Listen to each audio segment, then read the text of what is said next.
नमस्कार। दिन भर की बड़ी खबरों में आपका स्वागत है। मैं हूं शिवानी।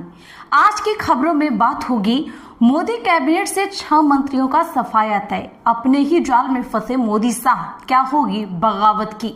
और सीएम विजय को बड़ा झटका, स्टालिन ने किया सरकार गिराने का ऐलान की।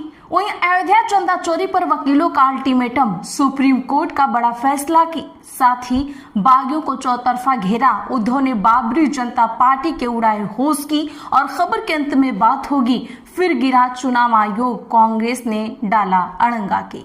इसी के साथ आज दिन भर की सभी बड़ी और प्रमुख खबरों को जानेंगे विस्तार से। उससे पहले एक नजर सुर्खियों पर। अकाल तख्त का आदेश, 1 महीने में बेअदबी कानून संशोधित करो। आम विधायकों ने कबूला, बिना पढ़े साइन किए। जत्थेदार ने सीएम मान के 2 वीडियो दिखाए। तृणमूल के 440 करोड़ रुपए के फंड पर घमासान, हाईकोर्ट ने पुलिस और राज्य सरकार को भेजा नोटिस। कोर्ट के समन के बाद बोले प्रियंक खड़गे, डरने की जरूरत नहीं, आरएसएस रजिस्ट्रेशन की मांग दोहराई। पवन खेड़ा बोले आजादी की लड़ाई में आरएसएस का योगदान नहीं। रायपुर में कहा राम नाम पर भ्रष्टाचार स्वीकार नहीं। आज प्रशिक्षण शिविर का हुआ समापन। राम मंदिर चोरी में 8 आरोपियों को 14 दिन की न्यायिक हिरासत, पुलिस ने रिमांड नहीं मांगी। अयोध्या के वकील पैरवी नहीं करेंगे, चंपत राज से हुई पूछताछ। बंगाल में आज विधानसभा में पेश हुआ यूसीसी बिल, भाजपा ने सरकार बनने के 6 महीने के बाद अंदर ही लागू करने का किया था वादा। कांग्रेस ने मांगा रक्षा मंत्री का इस्तीफा, बलिदानी संपूतों पर जानिए क्या बोले कर्नाटक के पार्टी अध्यक्ष। राबड़ी ने फिर मांगी बंगले के सामान की लिस्ट, कहा चीजों का मिलान जरूरी, आवास खाली करने के लिए 5 जुलाई तक मिले हैं वक्त। रीशोसरे टेंडर मामला को लेकर आरजेडी सांसद सुधाकर सिंह के गंभीर आरोप। आईएएस आनंद किशोर समेत 9 अधिकारियों पर उठाए सवाल, बोले कोर्ट निगरानी में जांच हो। स्वास्थ्य मंत्री निशांत कुमार का 5 देश रत्न मार्ग में गृह प्रवेश, पूर्व मुख्यमंत्री नीतीश कुमार पूजा में शामिल हुए।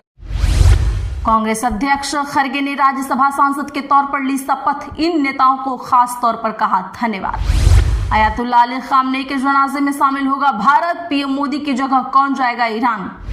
अमेरिका और ईरान एक दूसरे पर वार रोकने पर राजी हुए। कल कतर में फिर बातचीत होगी, होर्मुज से जहाजों का निकलना जारी रहेगा।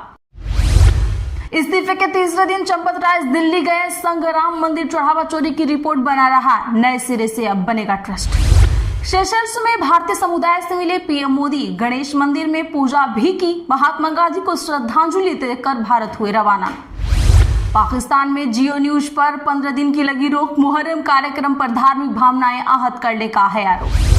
सीबीएसई का फैसला, तीसरी भाषा में बोर्ड परीक्षा नहीं होगी। 3 लैंग्वेज पॉलिसी पर नई गाइडलाइन जारी की। 9वीं में पढ़ रहे स्टूडेंट्स को भी एक बार की मिलेगी छूट।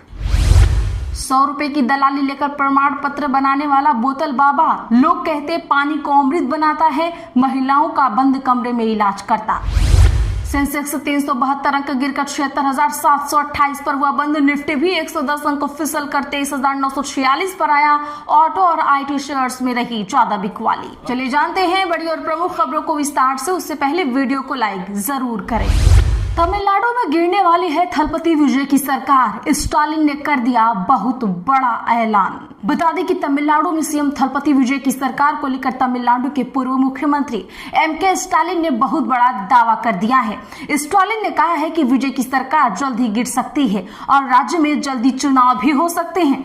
बता दें आपको कि राज्य में बीते महीने आए चुनाव परिणामों के बाद सत्ता से बाहर होने वाली मुख्य विपक्षी दल द्रमुक के अध्यक्ष स्टालिन ने आज एक जनसभा को संबोधित करते हुए ये बातें कही है। उन्होंने इस दौरान राज्य में बहुत जल्द मध्यावधि चुनाव होने की भविष्यवाणी भी की है। स्टालिन ने दावा किया है कि अभिनेता से नेता बने मुख्यमंत्री विजय की अगुवाई वाली तमिल का वेत्री कसगम सरकार के पास बहुमत नहीं है और अगले 3 से 6 महीनों के भीतर राज्य में विधानसभा चुनाव दोबारा हो सकते हैं। पार्टी कार्यक्रम में कार्यकर्ताओं में जोश भरते हुए स्टालिन ने टीवी के सरकार के आंकड़ों का भी गणित समझाया। स्टालिन ने समर्थक दलों का हवाला देते हुए कहा कि टीवी के सरकार अपने दम पर नहीं बल्कि द्रमुक गठबंधन के पूर्व सहयोगियों के समर्थन के भरोसे ही चल रही है। उन्होंने कहा चुनाव कभी भी आ सकते हैं, ये जल्द ही हो सकते हैं, 3 महीने बाद या 6 महीने बाद आ सकते हैं, क्योंकि मौजूदा सरकार अपने दम पर बहुमत से नहीं जीती है। बहुमत का मतलब 234 सदस्यों वाले सदन में 118 सीटें हासिल करना है, लेकिन उन्होंने हालिया विधानसभा चुनावों में केवल 108 सीटें ही जीती। मोदी कैबिनेट से बाहर हो सकते हैं ये 6 मंत्री, 9 चेहरों के शामिल होने की सुगबुगाहट तेज। जी हां, बता दें कि धर्मेंद्र प्रधान और हरदीप सिंह पुरी की मोदी कैबिनेट से छुट्टी हो सकती है।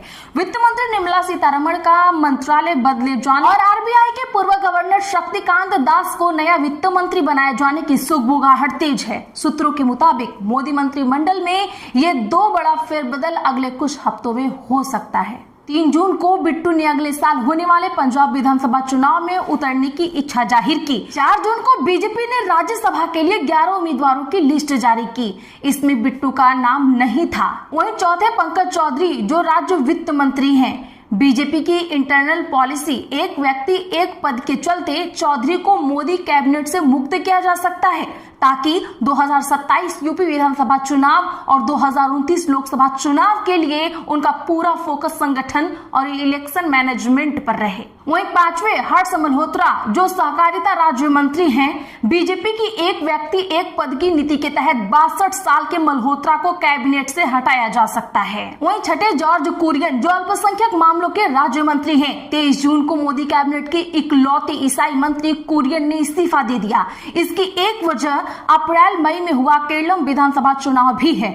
बीजेपी को उम्मीद से कमतर नतीजे मिले। 65 साल के कुरियन ने भी चुनाव लड़ा, लेकिन कंजीरापल्ली सीट से वे तीसरे नंबर पर रहे। वही इसमें जिनकी एंट्री हो सकती है उसमें शक्तिकांत दास, अनुराग ठाकुर, वीडी शर्मा, तरुण चुग, राघव चड्ढा, श्रीकांत शिंदे, संजय दीना पाटिल, काकोली घोष दस्तीदार, अरुण गोविल, निर्मला सीतारमण जो वित्त मंत्री हैं वर्तमान में, ज्योतिरादित्य सिंधिया पूर्वोत्तर क्षेत्र विकास मंत्री, प्रहलाद जोशी नवीकरणीय ऊर्जा मंत्री, इन 3 लोगों का मंत्रालय बदला जा सकता है।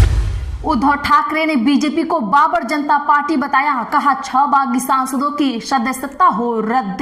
बता दें कि शिवसेना प्रमुख उद्धव ठाकरे ने पार्टी से बागी 6 सांसदों की सदस्यता रद्द करने की मांग की। उन्होंने कहा, अगर देश में कानून का राज है तो इन सांसदों को अयोग्य ठहराया जाना चाहिए। ये सांसद विकास के लिए नहीं बल्कि अपने स्वार्थ के लिए रह गए हैं। उद्धव ने राम मंदिर में चढ़ावा चोरी पर बीजेपी का बाबर जनता पार्टी बताया। उन्होंने कहा, बाबर ने राम मंदिर तोड़ा था, अब बाबर जनता पार्टी नए बने राम मंदिर को लूट रही। दोनों में क्या ही फर्क है। बागी सांसदों को रोकने के लिए शिवसेना अपने सांसदों को बागी गुट के रूप में मान्यता मिलने से रोकने के लिए उद्धव ठाकरे की पार्टी ने 4 स्तरों पर एक मजबूत चक्रव्यूह तैयार किया है, जिसमें पहला लोकसभा अध्यक्ष के सामने चुनौती। शिवसेना के नेताओं अरविंद सावंत और अनिल देसाई ने लोकसभा अध्यक्ष ओम बिरला से मुलाकात कर औपचारिक प्रतिवेदन सौंपा है। वहीं दूसरा विहिप और अनुशासनात्मक कार्रवाई, तीसरा सुप्रीम कोर्ट जाने की तैयारी।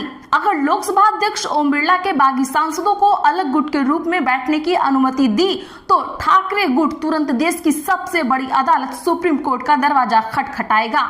और चौथा, जमीनी स्तर पर एकजुटता और सहानुभूति कार्ड। दोस्तों, क्या लगता है, कहीं से भी न्याय मिलेगा? कमेंट जरूर करिए। कर्नाटका में एसआईआर पर कांग्रेस और चुनाव आयोग आमने सामने। प्रियंका खरगे ने इसी से पूछे सारे सवाल। कर्नाटका में मंगलवार से शुरू होने वाली चुनाव आयोग की प्रस्तावित मतदाता सूची के विशेष गहन पुनरीक्षण अभियान से पहले राज्य के गृह मंत्री प्रियंका खरगे ने आज कहा कि कांग्रेस द्वारा उठाई गई चिंताओं का समाधान किए बिना चुनाव आयोग को इस प्रक्रिया को आगे नहीं बढ़ाना चाहिए। बेंगलुरु में पत्रकारों से बातचीत के दौरान खरगे ने कहा कि राज्य सरकार इस मुद्दे पर मुख्यमंत्री डीके शिव कुमार के साथ चर्चा करेगी। उन्होंने कहा, चुनाव आयोग को पहले एसआईआर प्रक्रिया को लेकर कांग्रेस द्वारा उठाए गए सवालों का जवाब देना चाहिए। इन चिंताओं का समाधान होने के बाद ही कर्नाटका में मतदाता सूची के पुनरीक्षण प्रक्रिया आगे बढ़नी चाहिए। इसी बीच चुनाव आयोग ने राज्य में विशेष गहन पुनरीक्षण अभियान शुरू करने की सभी तैयारियां पूरी कर ली हैं। राम मंदिर चंदा चोरी पर सुप्रीम कोर्ट का बड़ा फैसला, वकीलों ने किया ऐलान। दरअसल अयोध्या के राम मंदिर में श्रद्धालुओं से मिले चंदे में कथित गड़बड़ी के आरोपों को लेकर दायर याचिका पर सुप्रीम कोर्ट ने तत्काल सुनवाई से इनकार कर दिया है। शीर्ष अदालत ने याचिकाकर्ता से सवाल किया है कि आखिर इस मामले में इतनी जल्दबाजी क्यों है। अदालत ने कहा कि अवकाश समाप्त होने के बाद मामले को सूचीबद्ध किया जाएगा। सुप्रीम कोर्ट की इस टिप्पणी के बाद राम मंदिर ट्रस्ट चंदे के इस्तेमाल और जांच की मांग को लेकर चल रही बहस एक बार फिर चर्चा में आ गई है। याचिकाकर्ता ने कहा कि आरोप बेहद गंभीर है और राज्य सरकार जिस तरह से मामले को संभाल रही है उससे संदेह पैदा हो रहा है। वहीं दूसरी तरफ राम मंदिर ट्रस्ट की 11 जुलाई को होने वाली बैठक अब 6 जुलाई को ही अयोध्या में होगी। सूत्रों के अनुसार ये बैठक मणि रामदास जी की छावनी की जगह कार सेवकपुरम में हो सकती है। दिन और जगह क्यों बदला गया इस बारे में अभी तक पता नहीं चल पाया है। वहीं चढ़ावा चोरी मामले में पूर्व पदाधिकारियों चंपत राय, अनिल मिश्रा और गोपाल राव से पूछताछ की गई। उनके बयान दर्ज किए गए हैं। इस बीच सभी 8 आरोपियों को कोर्ट में पेश किया गया। पुलिस आरोपियों की रिमांड नहीं मांगी। फिर कोर्ट ने सभी आरोपियों को 14 दिन की न्यायिक हिरासत में भेज दिया। हालांकि इससे पहले ही अयोध्या के वकीलों ने बड़ी बैठक की। इसमें फैसला लिया गया कि चढ़ावा चोरी के आरोपियों का केस कोई भी वकील नहीं लड़ेगा।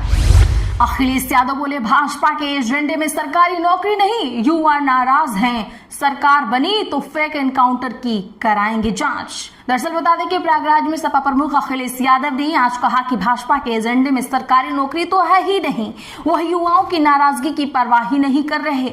यूपी में 20,000 से ज्यादा प्राइमरी स्कूल बंद हो गए हैं, लगातार पेपर लीक हो रहे हैं, सरकार परीक्षा नहीं करा पा रही है, सरकार पूरी तरह से फेल साबित हो रही है। अखिलेश यादव ने कहा, युवा पीढ़ी नाराज है, भाजपा वाले जानते हैं कि युवाओं की नाराजगी को वह अपनी संस्थाओं की मदद से दूर कर लेंगे। वोट खिलाफ भी पड़ेगा तो बाद में संस्थाओं के माध्यम से खरीद लेंगे, इसीलिए वह नौकरी नहीं देना चाहते। उन्हें युवाओं की नाराजगी से मतलब नहीं है। अखिलेश यादव ने कहा कि यूपी में बड़े पैमाने पर फेक एनकाउंटर हुए हैं। समाजवादी पार्टी ने लगातार इसके खिलाफ आवाज उठाई है, पीड़ित परिवार की मदद की है, कानूनी लड़ाई भी लड़ी है। सपा की सरकार आने पर सभी फेक एनकाउंटर की जांच कराई जाएगी। आज के लिए बस इतना ही। ऐसी ही खबरों के लिए चैनल सब्सक्राइब कर लें और बगल में घंटी के निशान को जरूर दबा लें। वीडियो को लाइक और शेयर करना ना